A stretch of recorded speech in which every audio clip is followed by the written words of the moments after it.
Este es el equipo que habremos de utilizar para el estudio de dinámica de fluidos. Tenemos en este caso un tanque de alimentación. Tenemos dos bombas idénticas centrífugas que tienen sus dos vías que las alimentan precisamente a partir del tanque de alimentación. Una válvula de paso que me permite cerrar la alimentación a la bomba 1. Tenemos también un rotámetro que me permite hacer mediciones de caudal para distintos valores. Tenemos además un manómetro diferencial que mediante las mangueras me permite medir la caída de presión para diferentes trayectorias en mi fluido, además de poder medir también la caída de presión cuando pasa por accesorios o cuando pasa a través de la placa de orificio para hacer contraste de caudalimetría. Tenemos también una válvula de diafragma que me permite regular el caudal. Tenemos también precisamente las válvulas para estudio de presión, todas las válvulas, precisamente en cada uno de estos puntos. Ahí podemos ver varios puntos donde se puede hacer la medición antes y después de la placa de orificio, precisamente. También tenemos una tercer bomba, una bomba autocebante. Tenemos además, obviamente, el gabinete de control donde podemos hacer las mediciones y obviamente el entramado de tubería de PVC cédula 80, la mayoría de ellas de 3/4 de pulgada, aunque también tenemos expansiones de 1 pulgada.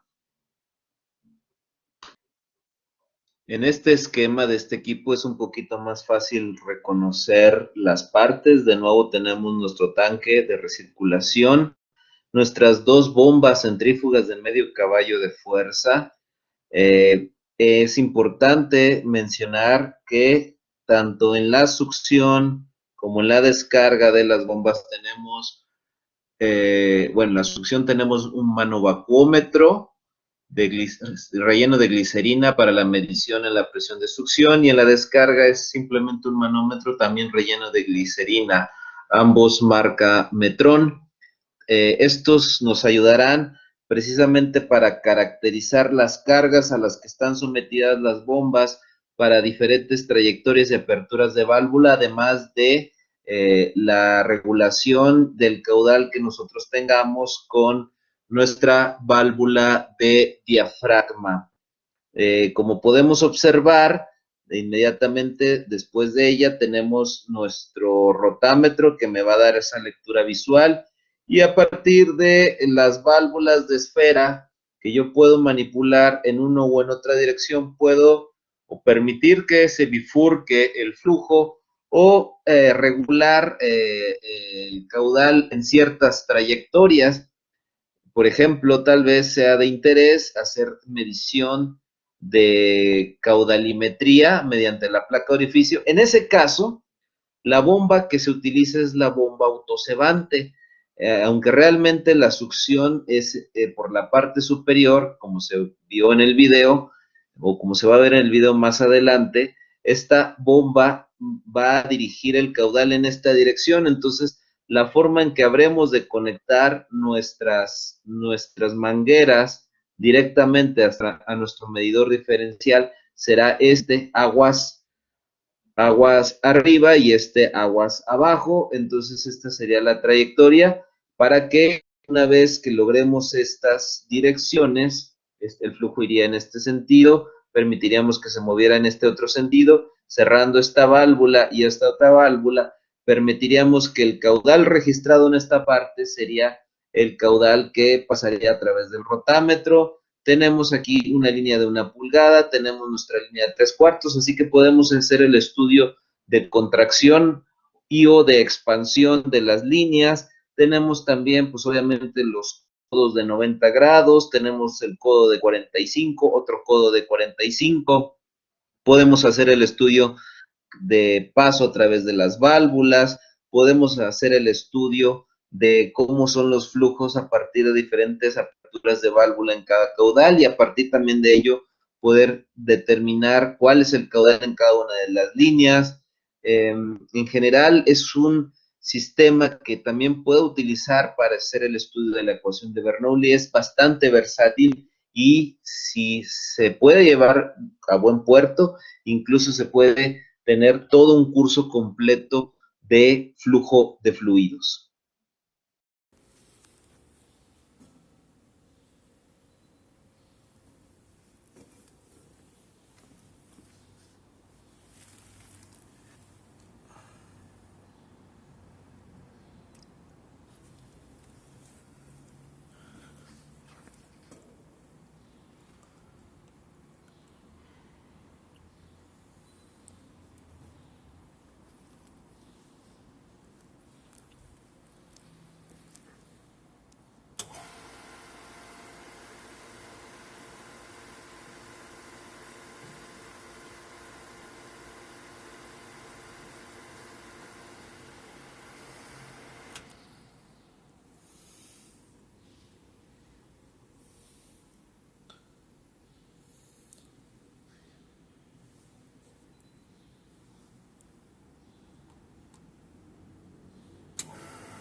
Descripción del equipo.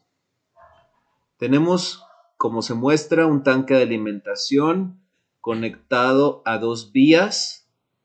Estas dos vías son las que precisamente alimentan a las dos bombas que se encuentran en la parte inferior. Es importante que observemos cómo se encuentra la posición de las válvulas de esfera. Debe de ser perpendicular para que éstas puedan alimentar, en este caso, a la bomba número 1 señalada por el ingeniero.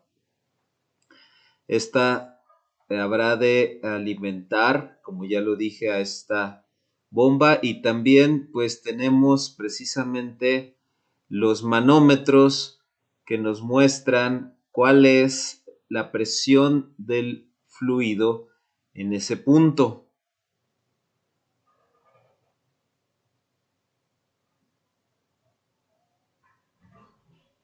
Ahora bien, habremos de usar las mangueras que están conectadas directamente al manómetro diferencial para ponerlas en diferentes puntos y registrar con ello el valor real de la caída de presión para una determinada trayectoria y poderla contrastar con el teorema de Bernoulli.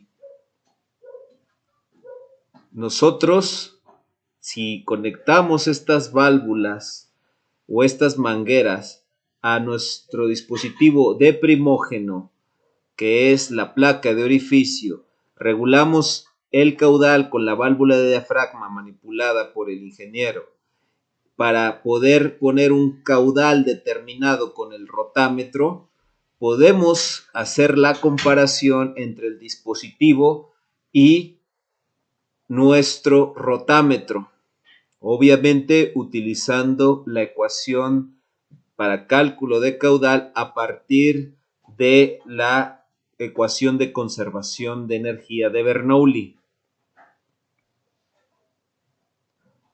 Es necesario observar las trayectorias que nosotros tenemos.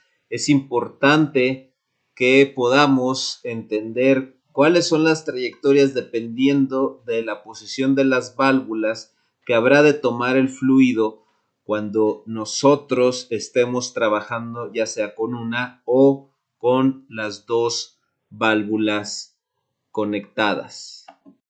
Lo que aquí está haciendo el ingeniero es simplemente mostrar cómo es el funcionamiento del manómetro, cómo se verifican las trayectorias y el circuito. Básicamente todo es un simple loop que va desde la bomba a, obviamente desde la aspiración de la bomba pasa a través de la válvula de diafragma, el rotámetro, y desemboca luego de unos cuantos tramos en centímetros de recorrido a través de la tubería de PVC, reingresa a nuestro tanque de alimentación. Lo interesante es que tenemos codos de 45 grados, codos de 90 grados, todos ellos con valores especificados y reportados para los cuales podemos obtener su coeficiente de pérdida de carga. Ahora bien, habremos de usar las mangueras que están conectadas directamente al manómetro diferencial para ponerlas en diferentes puntos y registrar con ello el valor real de la caída de presión para una determinada trayectoria y poderla contrastar con el teorema de Bernoulli.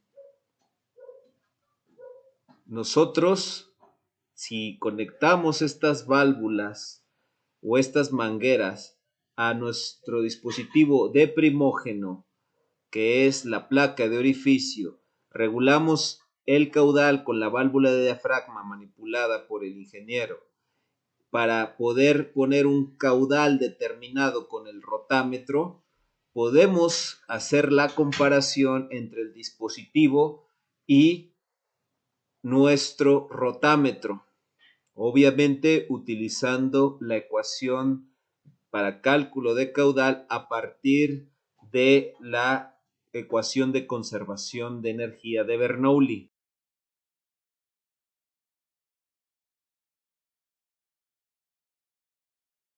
Un detalle a considerar es que, por ejemplo, aquí la toma que está aquí al frente es la de presión alta o aguas arriba. Ok. Y la que está hacia atrás es aguas abajo. Si se conectaran de forma contraria, aparecería un signo negativo. Si este hace como que las veces de un manómetro, antes queríamos determinar la delta P aquí, entonces colocábamos aguas arriba uno, aguas abajo otro, y ya veíamos cómo se desplazaba la pierna del manómetro, del manómetro 1, medíamos esa diferencia. Ahora esa pues ya la da de forma digital, de forma directa, pero sí hay que tener cuidado del sentido del flujo. Si en esta línea, por ejemplo, mi sentido del flujo, viéndolo aquí de frente, de izquierda a derecha, y es este tramo de tubería recta, el primer punto de medición, aguas arriba, es esta toma, tendría que estar conectada aquí, como está ahorita. Y aguas abajo, pues ya en la siguiente. En caso, al paso del flujo, pues nos tiene que dar una medición positiva. Entonces, pues voy a alinear con una sola. Se puede trabajar las dos, pero voy a cerrar acá para que nada más se me vaya, ya aprovechando que tengo aquí conectado. Entonces, para poder hacer la medición con el sensor, hay que asegurarse que estén bien conectados. Sí. Ahorita está cerrado. Para poder asegurarse que estén conectados, simplemente es introducir aquí en la toma, aquí adentro de la válvula, se ve como una corona dentada. Esos dientes, esa corona, muerde a la manguera para evitar que la presión del fluido la expulse. Entonces simplemente hay que colocarla, dar un pequeño apretón hacia atrás y ya con eso queda bien fija. Entonces ya cuando esté así, ahora sí podemos abrir la válvula, igual acá. Y entonces, como la manguera estaba, digamos, vacía, hay un poco de aire que está desplazando ahorita el líquido. Entonces, ese aire lo puedo drenar con la punta del sensor. Utilizar una probeta, abrir ambas, asegurar ya las dos están llenas de líquido, cierro y ahora sí, las mediciones que vaya a tener aquí en el sensor pues van a ser adecuadas, ya están llenas de líquido. Regreso este líquido. Y ahora sí.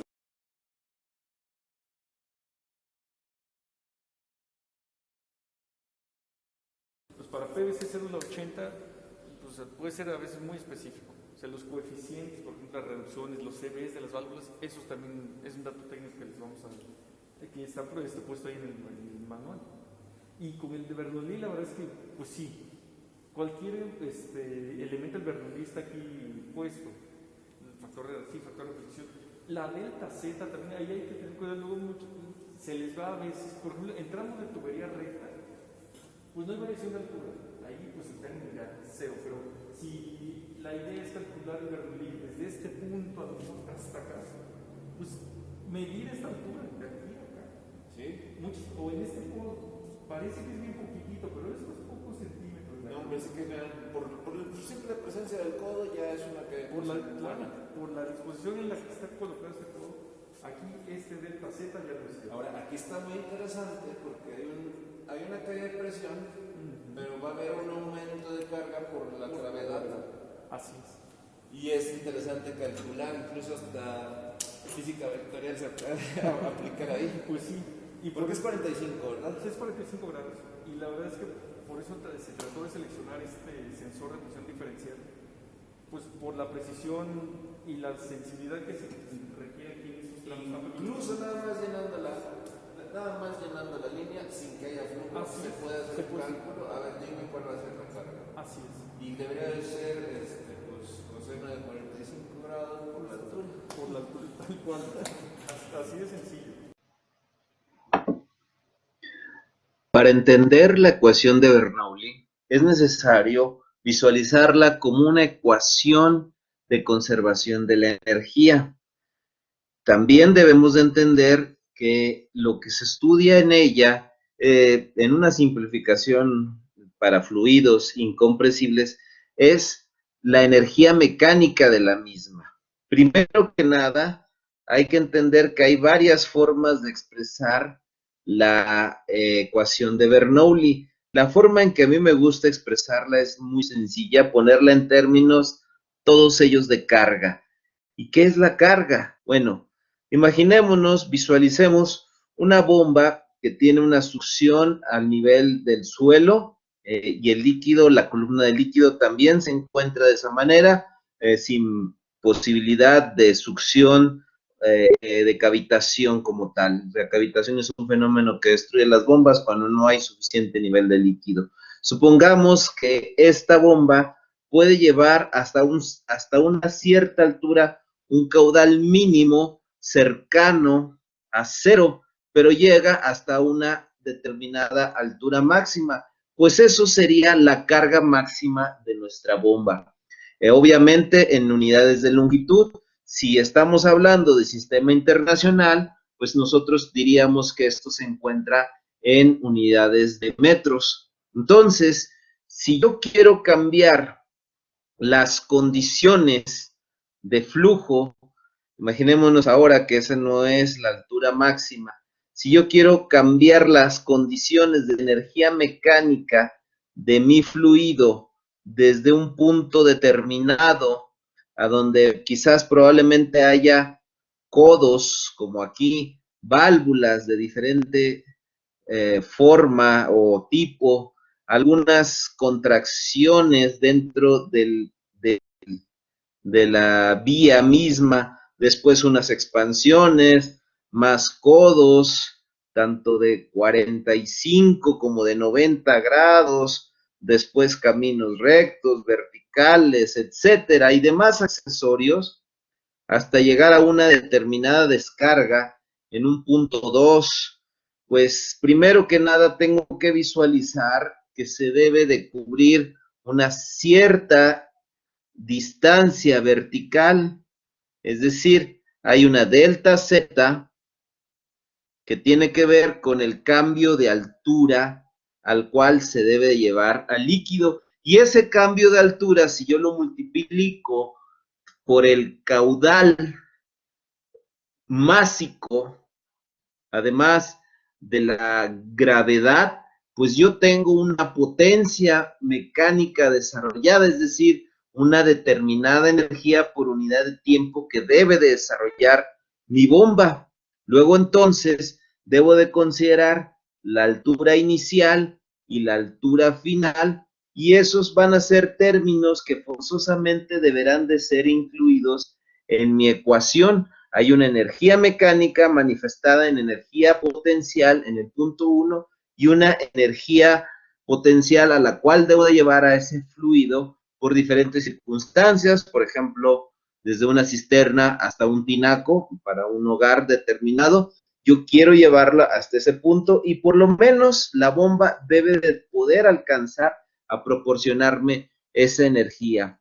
También, pues voy a tener una determinada presión en el recipiente, en la posición 1, y quizás a lo mejor quiero que se descargue a una presión 2, sea porque quizás el fluido va a pasar a través de un filtro, necesita tener cierta presión para mover a lo mejor a algunos aspersores. Por alguna u otra razón, yo necesito cambiar la presión. Es decir, necesito cambiar el término de energía de flujo. Para que esto esté en las mismas unidades de longitud, pues necesito que esté por unidad de masa por gravedad, es decir, o densidad por gravedad. La densidad por gravedad es un término que se conoce como el peso específico del fluido, es decir, densidad por gravedad. En sistema internacional, pues esto tendría unidades de Newton sobre metro cúbico. Entonces, entonces es importante hacer el cambio. Ahora bien, es probable que el fluido en el punto 1 esté en el reposo o tenga una determinada velocidad, pero ineludiblemente o invariablemente se desea cambiar la velocidad para que acá en la descarga tenga un determinado caudal, es decir, hay que cambiar también la velocidad, es decir, hay que cambiar la energía cinética, y la energía cinética es un medio de la masa por la velocidad al cuadrado, y pues de la misma manera debe de ir dividido entre la masa por la gravedad. Luego entonces desaparece la masa y la gravedad iría dividiendo a estos dos términos. Entonces, la bomba mínimo debe de poder pasar de este estado número 1 con toda su energía mecánica del fluido hasta este otro estado en el punto número 2. Esta será la carga que me debe de proporcionar esta bomba para estas condiciones de trabajo. Y no solo eso, además, en la trayectoria misma, como ya lo dijimos, hay obstáculos. Los accesorios son equipos o literalmente accesorios que están incrustados en la línea, que me ayudan a manipular la dirección del flujo, como codos, como los que tenemos acá, contracciones, como la que tenemos acá, expansiones, codos de 45 y otros codos de 90 grados, obviamente las válvulas que estén presentes. Entonces eso genera una caída de presión, una pérdida de carga en ese accesorio que debe de ser cuantificada. Entonces, se debe de contar las pérdidas de carga por accesorios, y aunque no hubiera accesorios, aunque solo fuera un camino recto, también el solo moverse a través de un tramo de tubería en una cierta dirección causa que el fluido al moverse a través de la tubería, que tiene una rugosidad en las paredes internas, pierda presión a la hora de moverse, es decir, se tiene que considerar las pérdidas de carga por fricción. Esta es una muy simplona pero muy útil versión para, reitero, fluidos incomprensibles, es decir, para fluidos líquidos, fluidos incompresibles, perdón. Entonces es necesario poder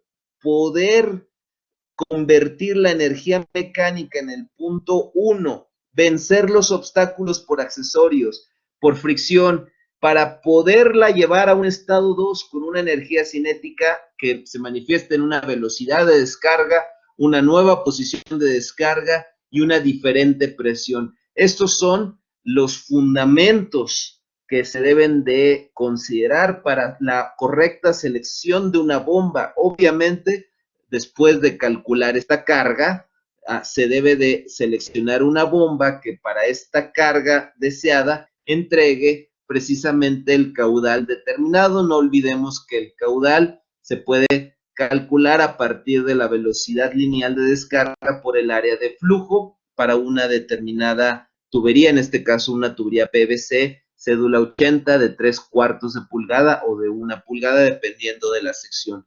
Estas son las pautas generales que se deben de seguir para hacer los cálculos pertinentes con nuestro.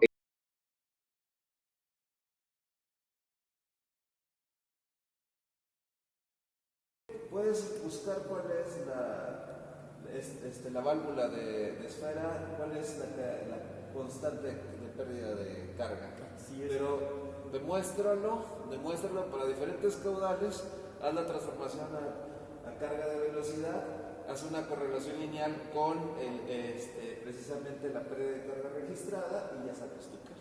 Así es, e incluso algunos datos técnicos que necesite van a estar puestos en el manual, porque pues para PVC cédula 80 pues, puede ser a veces muy específico. O sea, los coeficientes, por ejemplo, las reducciones, los CBs de las válvulas, eso también es un dato técnico que les vamos a dar.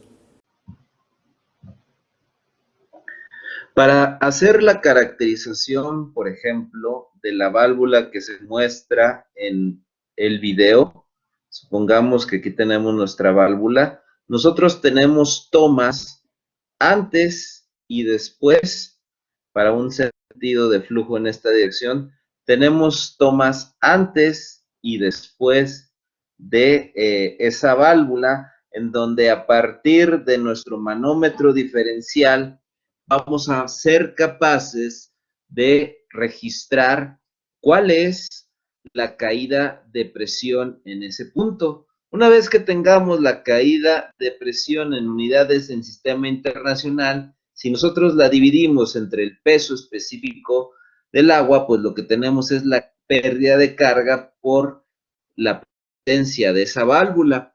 Esta suele modelarse con un coeficiente de pérdida de carga, en este caso, pues precisamente de la válvula, y esto se multiplica por la carga de velocidad, esto es la velocidad al cuadrado sobre 2 veces G. Esta velocidad pues es fácilmente calculable a partir de la medición que nosotros tengamos en el rotámetro de lo que es el caudal, conociendo cuál es el diámetro interno de la sección de la tubería, podemos nosotros hacer el cálculo sabiendo que el caudal es igual a la velocidad por el área. Podemos calcular la velocidad dividiéndola, el caudal más bien dividiéndolo entre el área, y con eso podemos calcular nosotros la velocidad lineal. Esta velocidad lineal, reitero, si la elevamos al cuadrado sobre 2 veces G y hacemos la experiencia para varios puntos,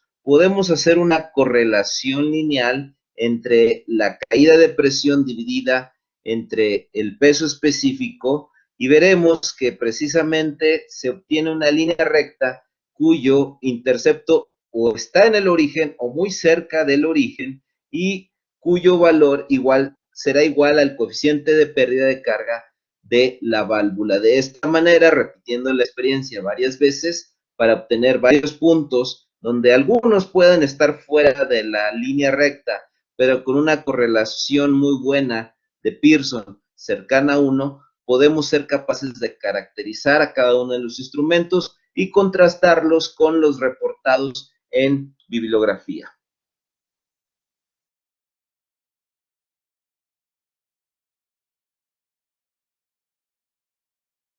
Entonces, pues sí, simplemente, aquí hay un cambio de dirección. Ahora, si vamos a seleccionar cualquiera de estos accesorios, debemos cuidar que esta manguera de aguas arriba sea la primera que vayamos a conectar. No sé, aquí. Se me ocurrió ahorita, se me ocurre hacer cualquiera. Entonces, aguas abajo. Cierro alguna de las válvulas para que todo limpio se me vaya por acá y regresa al tanque. Y lo demás es, ya que está alineada la bomba, encender, esperar un momentito si es que hay algo de aire, abrir las mangueras, purgar.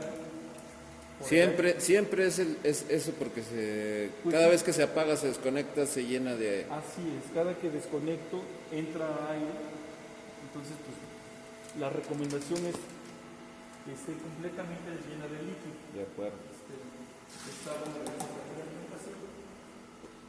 Y ya el procedimiento es el mismo. Volvemos a hacer nuestras mediciones. Puede ser una de 300, seleccionamos nosotros el equipo. 2.61 pulgadas de agua en un codo de 3/4.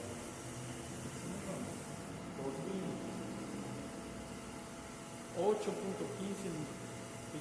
y así podemos irle haciendo con cada uno de los accesorios.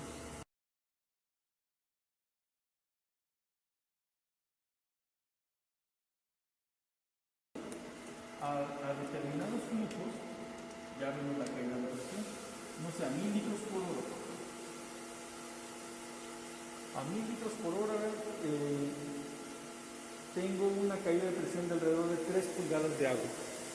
1000 litros por hora, alrededor de 3 pulgadas de agua. Podemos hacer diferentes caudales para tener datos. Ajá. A 1500, por ejemplo, 5.7, que me lo está promediando en 5.8 por las variaciones.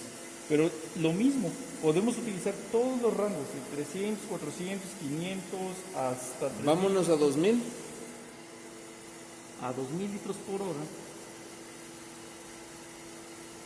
9.6 pulgadas de agua. Ok, otra más, 2500. A 2500 litros por hora, 14.2 pulgadas de agua. Correcto, y una más. A 3000 litros por hora, un aproximado de 19.5 pulgadas de agua o 19.6, 19.7, dependiendo de qué instrumento haga la medición. Claro. Ya después, Bueno, más bien, le envía a la señora y bueno, ya se sus. ya después si uno quisiera saber después del corral a partir de la delta P, pues tratar de ver cuál es el flujo máximo que me da cuando no tengo rango. Correcto. Con eso ya, así nada más, ¿sabe cuánto es la longitud de esto? Así es, ese es 1 metro de tubería recta. Para esta parte del experimento, el principio básicamente es el mismo. De nuevo tenemos ahora un tramo de tubería, solo que en esta ocasión sin accesorios. Habremos de medir la caída de presión para una determinada dirección y obviamente para varios flujos. La caída de presión pues ya la transformaremos ahora a una pérdida de carga, pero por fricción. Y esta puede ser igualada a la ecuación teórica que me dice que hay un factor de fricción adimensional que es función del número de Reynolds y de la rugosidad relativa, que es un cociente entre la rugosidad absoluta del material y el diámetro interno. Hay diferentes ecuaciones y diferentes métodos para calcularla. Esta, al ser multiplicada por la relación entre longitud, siendo la longitud total recorrida, tanto en sentido vertical en este sentido, pero también podría ser horizontal, es decir, toda la trayectoria recorrida, está dividida entre el diámetro interno y la carga de velocidad, de nuevo. Entonces se propone que se hagan diferentes mediciones para que a partir de los datos, conocida la longitud, el diámetro interno y las diferentes velocidades, obviamente los diferentes valores del número de Reynolds, a saber, la velocidad por el diámetro interno de tubería dividido entre la viscosidad cinemática, podemos nosotros determinar experimentalmente el factor de fricción y podemos contrastarlo, por ejemplo, con lo que se puede calcular con el diagrama de Moody o quizás con la célebre ecuación de Coolbrooke-White, que me dice que 1 sobre la raíz cuadrada del factor de fricción es igual a menos 2 veces el logaritmo base 10 de la rugosidad relativa dividida entre 3.7 más 2.51 sobre el número de Reynolds multiplicado por la raíz cuadrada del factor de fricción. Obviamente esta ecuación pues requiere un método numérico o algún solucionador de un software, pero conocidas las condiciones del proceso, conocido el número de Reynolds, conocida el material y su correspondiente rugosidad, pues es posible hacer una comparación entre los números y ver la consistencia de la teoría de las ecuaciones reportadas con la parte experimental.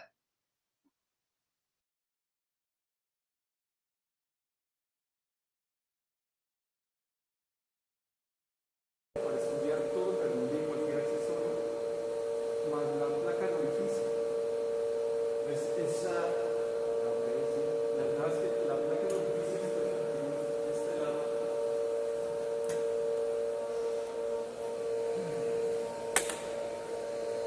Aquí está la succión de la bomba, descarga, y aquí está la placa de orificio.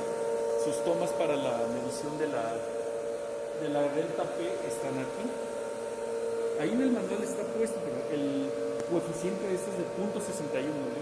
Todos los datos se pueden sacar de forma sencilla del equipo, pero el coeficiente es 0.61. Entonces, ya después de que la bomba descargó, llega a la T de convergencia y después a la red de tuberías. Aquí se deriva hacia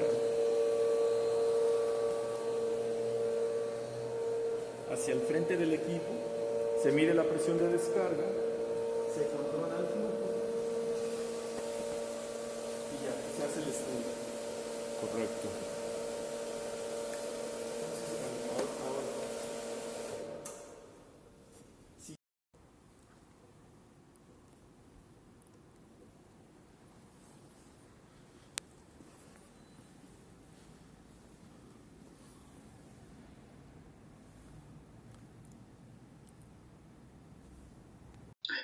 Para poder utilizar la placa de orificio, que literalmente es una contracción súbita, que aquí yo dibujo, es una contracción súbita en el área de flujo de nuestro fluido.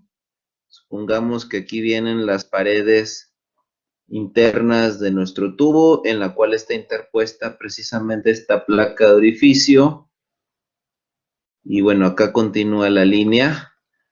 Lo que precisamente hacemos es medir la presión antes de que ocurra la contracción. Obviamente esto va a la conexión de aguas arriba y hay una medición en este punto de la conexión aguas abajo, con lo cual registramos la caída de presión. Esto lo que hace la placa de orificio es intercambiar y transformar la parte de la energía mecánica manifestada en una presión, transformarla a una segunda presión. Con ello transforma esa energía de flujo a una energía cinética, por lo cual cambia la velocidad 1 a una velocidad 2. Entonces, para poder entender esto, tenemos que hacer uso de la ecuación de Bernoulli. En ausencia de una bomba, hemos hablado de que tenemos el término de carga de velocidad o energía cinética, carga de energía cinética, carga de energía de flujo, la presión entre el peso específico del fluido. Tenemos también la diferencia en la energía potencial manifestada en la posición o en la altura con respecto a un marco de referencia, la velocidad 2 al cuadrado sobre 2g, y se duplican los términos para el punto número 2 después de la placa de orificio. Como no hay un cambio en la altura apreciablemente, se pueden cancelar tanto la altura 1 como la altura 2, quedando solamente los términos de interconversión de energía cinética y de energía de presión.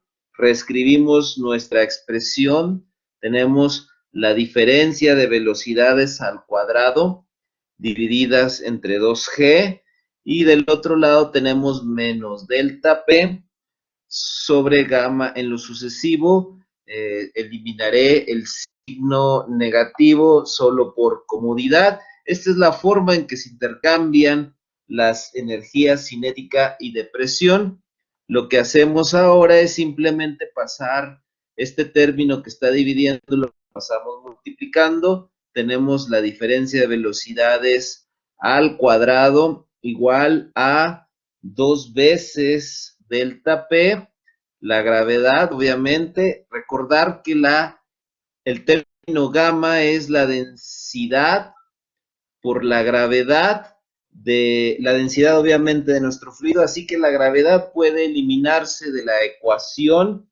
Para poder hacer un cambio de variable, nosotros debemos de recordar que para un fluido incompresible, no importa si las secciones de la tubería se ensanchan o se contraen, entonces podemos decir que el caudal es la velocidad 1 por el área 1 en la sección 1, pero también es la velocidad 2 por el área 2 en esa sección. Así que podemos nosotros reescribir a la velocidad 1 en términos de la velocidad 2 y la relación de áreas. Tenemos el área 2 entre el área 1 multiplicada por la velocidad 2. Eso me ayudaría a mí calcular la velocidad 1 en función de estos parámetros.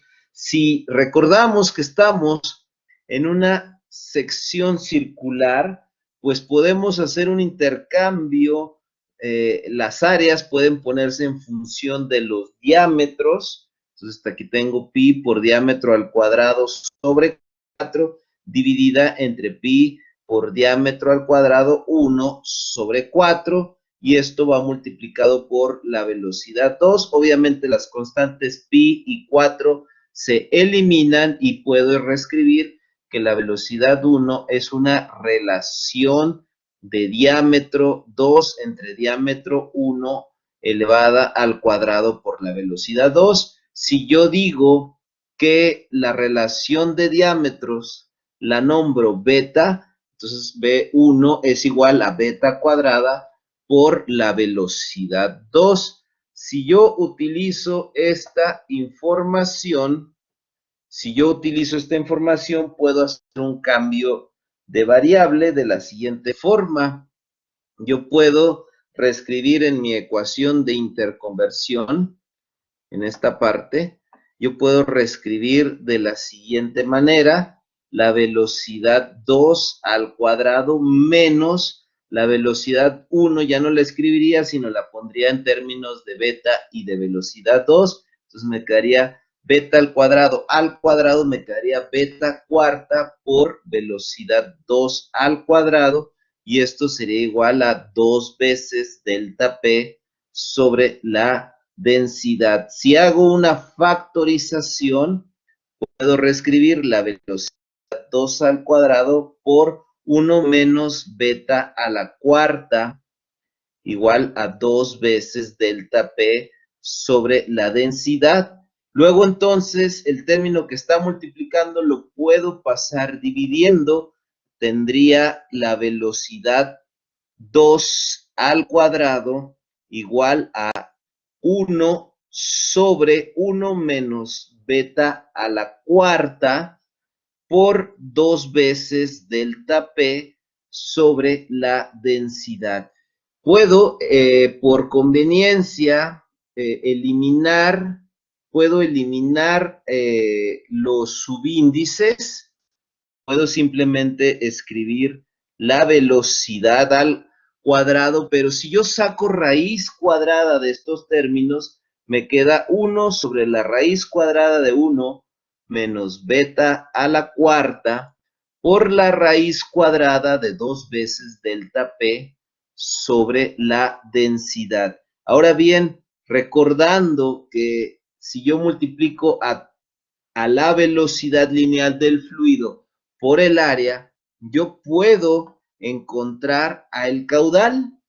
Tengo que el caudal es igual al área de flujo, en este caso de la placa de orificio, por la raíz cuadrada, bueno, dividido entre la raíz cuadrada de 1 menos beta cuarta, es decir, la relación de diámetros, por la raíz cuadrada de 2 veces la caída de presión registrada entre la densidad. Lo único que faltaría es multiplicar por la constante de primógeno, es decir, lo que causa la depresión, en este caso, la placa de orificio, y con esta ecuación, conociendo la constante reportada por el fabricante, el área de flujo, la relación de diámetros entre el área de flujo inicial y la contracción, y diferentes medidas de caída de presión en mi instrumento, yo para mi placa de orificio, para diferentes valores de delta P metidos en esta ecuación, pues yo puedo correlacionarlos con los caudales medidos en mi rotámetro y checar la consistencia de estas ecuaciones con la realidad. Nos podremos preguntar, ¿por qué no utilizamos en todo momento el rotámetro? Pues porque el rotámetro es invasivo, requiere mediciones in situ, y este tipo de dispositivos de primógenos me permiten convertir una señal análoga, una caída de presión, a una señal digital que se pueda transformar en una medición, en un display digital, y además mandar señales a cuartos de control a varios cientos de metros de distancia, además de que las señales eléctricas me permiten implementar un sistema de control. Básicamente, esta es la teoría pertinente sobre caudalimetría.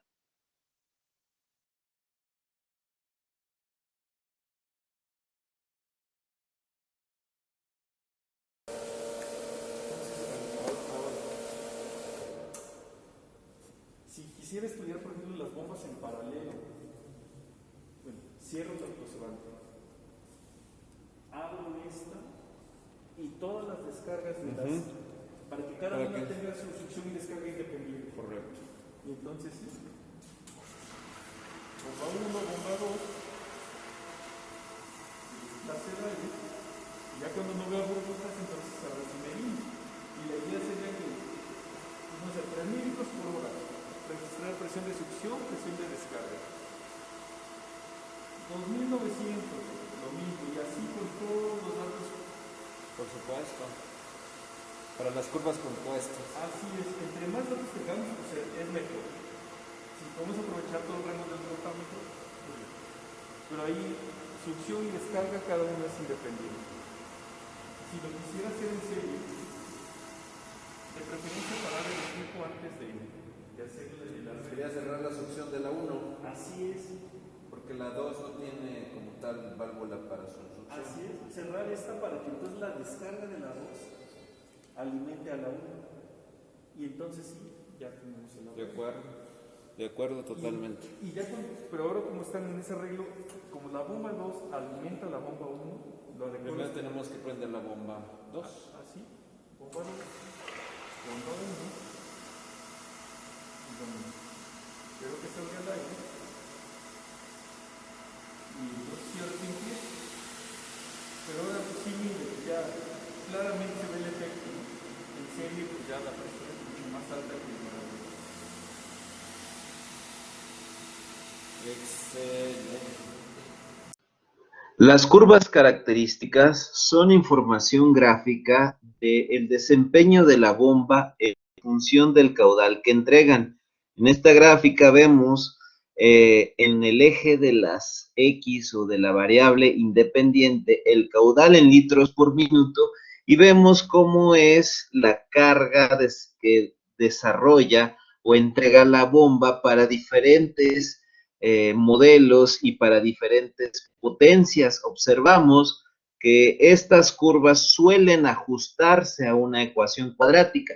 Aunque existen más curvas que las de caudal carga, estas son las más importantes, sobre todo para la selección de la bomba que habremos de utilizar para un sistema de tubería determinado que hayamos calculado, obviamente, con la ecuación de Bernoulli. En nuestra planta es muy sencillo. Lo que nosotros haremos para una determinada prueba es, con ayuda de la válvula de diafragma, regularemos el caudal.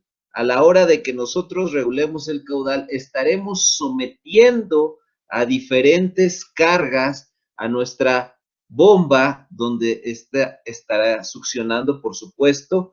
Nosotros registraremos esta caída de presión, que obviamente podremos transformar a carga, y podremos graficar precisamente la curva característica caudal contra carga, que tiene esta forma típica cuadrática, que, reitero, se puede ajustar a un polinomio cuadrático.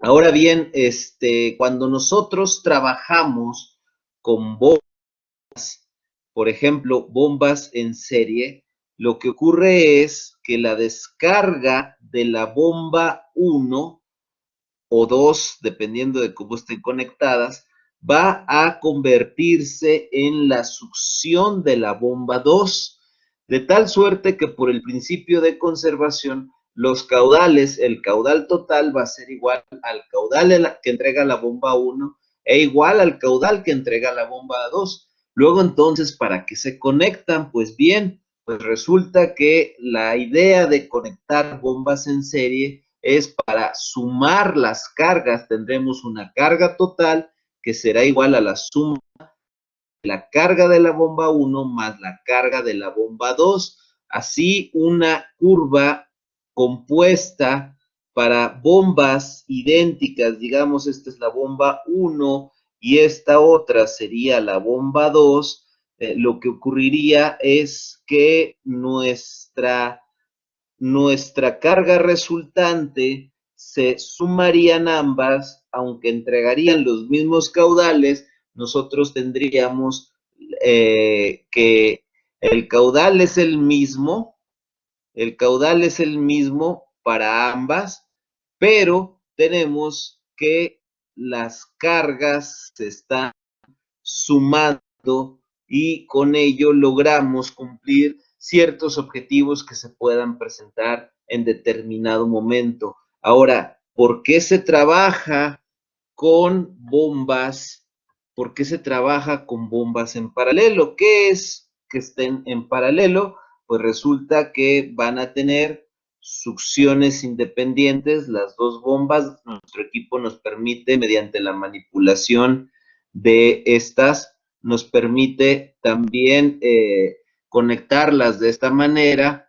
En este caso, se sabe que las cargas, la carga total va a ser igual a la carga que entrega la bomba 1 e igual a la que entrega la bomba 2, pero aquí es fácilmente visible que los caudales de la bomba 1 y la bomba 2 se van a sumar, es decir, el caudal total será la suma del caudal 1 más el caudal 2. Entonces, esto se representa de la siguiente forma. Si yo tengo mi curva característica de mi bomba 1 y de mi bomba 2 de formas similares, a la hora de acoplarlas, lo que yo logro es que estos caudales se sumen y pueda obtener diferentes desempeños dependiendo de la situación. Generalmente estos arreglos se presentan mucho en la industria dependiendo de la situación. A veces no es necesario utilizarlos, pero siempre se tiene una instalación en donde, si una bomba se estropea, automáticamente la paremos para hacerle mantenimiento y la otra queda libre, y en situaciones extraordinarias las válvulas se manipulan para manejarlas o en serie o en paralelo.